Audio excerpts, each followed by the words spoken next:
Prologue, the Mahabharata, more than a story. When we hear the word Mahabharata, most of us immediately think of the great war of Kurukshetra, the Pandavas, the Kauravas, Krishna, and the Bhagavad Gita. Yield not to weakness, O son of Pritha. Set thy heart upon thy work, but never on its reward. That is understandable. The Kurukshetra war is one of the most dramatic events in world literature. But if we think the Mahabharata is merely the story of war, we have only scratched its surface. The Mahabharata is the story of a family, a dynasty, a civilization, and of men and women who are called upon to make difficult choices. It's a story where a son gives up both a throne and the happiness of family life so that his father may find happiness. A story where a queen is humiliated before an entire kingdom and no one can undo the consequences. A story where a mother's silence becomes the burden of her own heart. A story where victory itself leaves the victors with little to celebrate.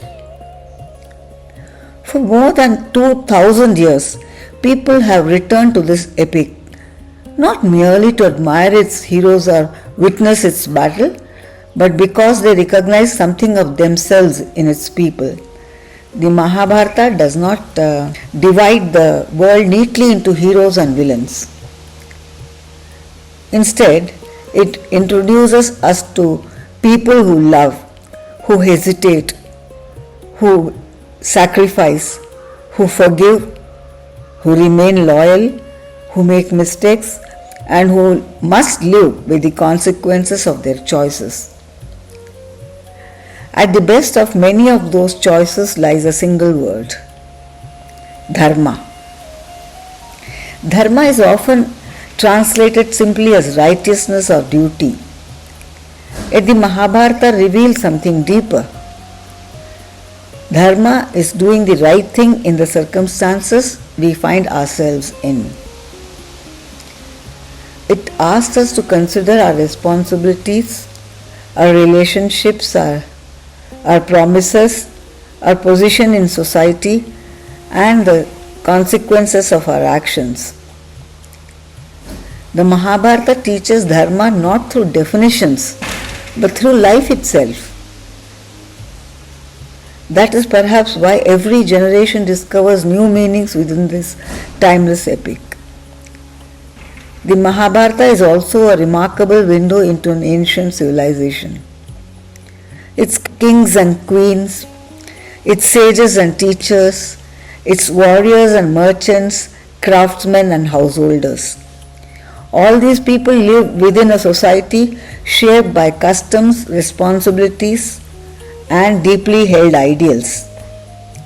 As we travel through the story, we shall occasionally pause to understand that world a little better. We shall visit the ancient cities of Hastinapura, Kurukshetra, and Mathura, Dwaraka. We shall explore the rivers that nurtured kingdoms, the geography that shaped events, and the archaeological discoveries that continue to illuminate India's past. The epic also contains references to seasons, stars, eclipses, and planetary movements that have intrigued scholars for generations. These conversations are not separate from the story. They help us to appreciate the world in which the story unfolds. Before we begin our journey, let us first understand what the Mahabharata is. The Mahabharata is the story of the Kuru dynasty, descended from the great king Bharata, whose name the epic bears. It was composed by sage Vyasa